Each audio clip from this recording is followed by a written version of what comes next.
नमस्कार मित्रों, बहुत से लोगों को आपने यह कहते हुए सुना होगा कि काली माता मांस भक्षक थी, यानी वो मांस खाती थी। उनके ऐसे मानने का कारण काली मां का वह चित्र है जिसमें उनके एक हाथ में तलवार, दूसरे में एक राक्षस की गर्दन तथा उनके मुंह पर रक्त लगा दिखाया जाता है। लेकिन यह सच्चाई नहीं। जो लोग सनातन को सही से जानते हैं वो ऐसा किसी कीमत पर नहीं मान सकते कि कोई देवी या देवता निर्दोष पशुओं का मांस खाना पसंद करता हो।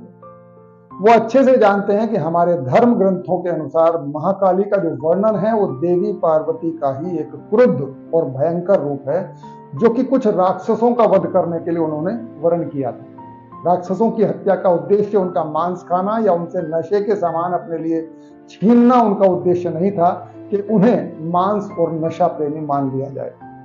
अनेक बार ऐसा हुआ है जब किसी व्यक्ति के द्वारा अपना पूरा जीवन किसी उद्देश्य विशेष के लिए होम कर देने के बावजूद भी लोग उसका तनिक भी लाभ नहीं उठा पाए। ऋषि वेदव्यास ने सनातन धर्म संबंधित तमाम ईश्वरीय वाणी को अपने हाथों से वेद, पुराण और उपनिषदों आदि के रूप में वर्गीकृत करके अपने हाथों से लिपिबद्ध इसलिए किया था ताकि जन सामान्य उससे परिचित हो सके। उनसे पहले वो सारा अतः ईश्वरीय ज्ञान श्रुति के नाम से जाना जाता था और एक से दूसरे तक वह ज्ञान केवल कह सुनकर ही पहुंचता था, जिसे आने वाली पीढ़ी तक पहुंचाने का एकमात्र विकल्प उसे कंठस्थ करना ही होता था।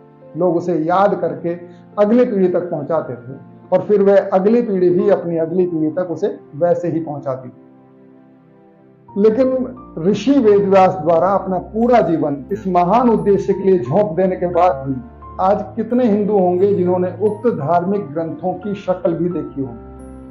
बेहद दुखद पक्ष ये है कि आज भी हम धर्म को किसी भी अरे गहरे व्यक्ति से सुनकर ही स्वीकार कर लेते हैं और सनातन का स्वयं को ज्ञानी मान लेते हैं। मां काली मांस और नशा पसंद करती हैं, ऐसा केवल वही लोग मान सकते हैं जो मौका बेमौका श्री कृष्ण को रंगीला और भगवान शंकर को नशेड़ी सिद्ध करने में लगे रहते हैं। लेकिन हमने भी कहां अपने धार्मिक ग्रंथ पढ़े हुए हैं कि हम उनका विरोध कर सकें और सनातन की सच्चाई उन्हें तर्कों के साथ बता सकें। हमारे महाकाल हो या फिर महाकाली, सब केवल दुष्ट राक्षसों के संहार को उचित मानते हैं, न कि मांस खाने के लिए किसी निरीह प्राणी की हत्या करने को। वो समाज हित में विष पीना स्वीकार करते हैं, अपने मजे के लिए शराब सिगरेट पीना नहीं। और ऐसे ही महाकाली भी सामान्य लोगों का जीवन आसान करने के लिए राक्षसों का वध करती है, अपने स्वाद के लिए नहीं। महाकाली के मुंह पर लगे रक्त का कारण सिर्फ इतना है कि रक्तबीज नाम के एक राक्षस को वरदान प्राप्त था कि उसका रक्त अगर धरती पर गिरा तो हर बूंद से नए रक्त बीज पैदा हो जाएंगे।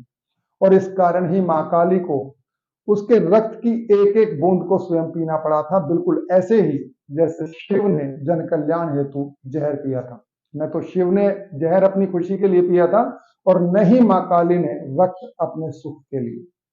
अतः किसी भी ऐसी घटना पर विश्वास करने से पहले हिंदुत्व की मूल भावनाओं को ध्यान में रखना चाहिए, जो सिर्फ दुराचारी के खिलाफ होती है।